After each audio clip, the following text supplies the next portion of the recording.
daahir maxamuud geelle oo ka mid ah musharaxiinta loo diiwaan geliyay tartanka madaxweynaha tobanaad ee Soomaaliya muddooyinkii ugu dambeeyayna soo bandhigay aragtidiisa siyaasadeed iyo hankiisa hogaaminta dalka ayaa iminka waxa loo arkaa inuu yahay shakhsiga ugu cadcad tartanka lagu jiro xilka madaxweynaha Soomaaliya. qaar ka mid ah wargeysyada ugu afka dheer geeska Afrika waxay daabaceen warbixin lagu soo bandhigay siyaasadda musharax madaxweyne daahir maxamuud geelle.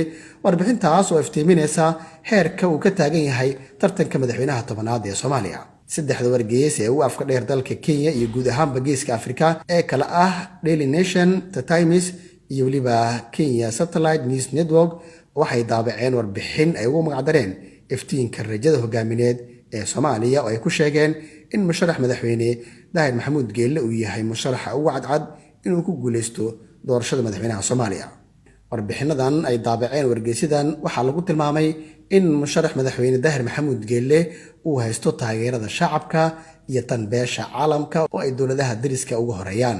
waxa ay sheegeen in siyaasadiisa dabacsanaanta, nabadda, dib u heshiisiinta iyo wada noolaanshaha ku dhisan ay aad u soo jiiteen indhaha bulshada Soomaaliyeed iyo diblomaasiyiinta ajnabiga ah. sidoo kale qoraalka lagu daabacay wargeysadan waxaa lagu sheegay in musharax madaxweyne daahir maxamuud geelle uu wacdaro muujiyay muddadii sanadka iyo barka ahayd ee uu taagnaa ismarwaaga doorashada. isaga waxa uu ahaa baaliiri musharaxa keliya ee nabadda u oleeya.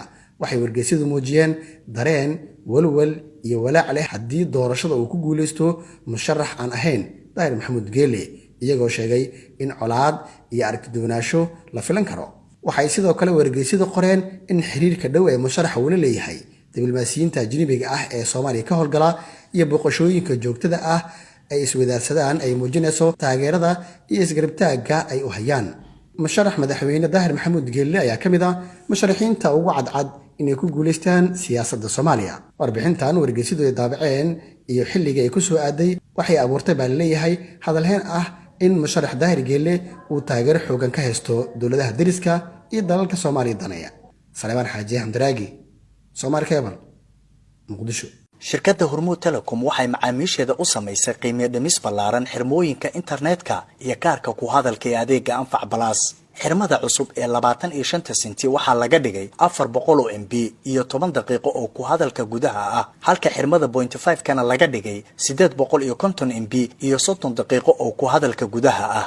xirmada $1 waxaa laga dhigay 2 GB oo internet data ah, 100 daqiiqo oo ku hadalka gudaha ah iyo 50 fariin qoraaleed. $2 waxaad ku heli kartaa 5 GB oo data ah, 200 oo daqiiqo oo ku hadalka gudaha ah iyo 100 fariin qoraaleed. $5 waxaad ku heli kartaa 12 GB 500 oo daqiiqo oo ku hadalka gudaha ah iyo 150 fariin qoraaleed. $10 waxaad ku heli kartaa 28 GB oo internet data ah, 1000 daqiiqo oo ku hadalka gudaha ah, 2 daqiiqo oo dibadda ah iyo 300 oo fariin qoraaleed ah. ugu shubo EVC Plus-kaaga xidig 724 xidig nambarka xidig lacagta 4 gees ama kaarka ku hadalka xidig 126 4 gees kadibna raac tilmaamaha.